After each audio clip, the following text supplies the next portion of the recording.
బాబాయ్ ఈ వీడియోలో మీకు మేము ఎప్పటి నుంచో తింటున్న పానీపూరి అయితే తీసుకొచ్చేసాను. నిజంగా ఆ జనాలు చూస్తే ఎవరైనా సరే ఈ మాట అనాల్సిందే.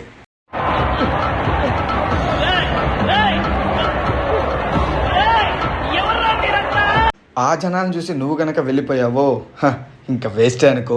ఇకపోతే ఇక్కడ దొరికే ఐటమ్ కేవలం పానీపూరి కట్లెట్ దొరుకుతుంది. నువ్వు కనుక పానీపూరి తినాలంటే 10 to 15 మినిట్స్ ఖచ్చితంగా వెయిట్ చేయాల్సింది. ఇకపోతే ఇక్కడ చిన్న లేదు పెద్ద లేదు, అందరూ కూడా తింటారు బాబాయ్. అండ్ ఇక్కడ ప్రైస్ వచ్చేరేపు పానీపూరి 10 రూపీస్ నుంచి 20 రూపీస్ వరకు ఉంటుంది. ఇక్కడ పానీపూరి మాత్రం ఒకేసారి ప్లేట్లో పెట్టిస్తారు. ఒక్కొక్కటి తింటే వేడివేడిగా మామూలుగా ఉండదు అనుకో. ఇకపోతే రెండో ఐటమ్ కట్లెట్ దొరుకుతుంది. కట్లెట్ కూడా 25 రూపీస్, నిజంగా వర్త్ అని చెప్తా. ఇక దీని లొకేషన్ వచ్చేపు మనకి ప్రకాష్ నగర్ సెంటర్ దగ్గరలోనే ఉంటుంది. అడ్రస్ అంతే కాకపోతే కింద డిస్క్రిప్షన్ ఇస్తాను, ఒక్కసారి చెక్ చేస్తే. అండ్ అట్లాగే ఈ వీడియోని ఎవరికి ట్యాగ్ చేయాలి, ఎవరికి షేర్ చేయాలి తెలుసుగా. అట్లాగే నువ్వు కనుక ఇక్కడ టేస్ట్ చేసి ఉంటే నీకు ఎలా అనిపించింది అండ్ నువ్వు ఎప్పటి నుంచి టేస్ట్ చేసినావు కింద కామెంట్ చేసి. అండ్ అట్లాగే వెళ్తావు కదా, వెళ్తా ఫాలో కొట్టేళ్ళు బాబాయ్.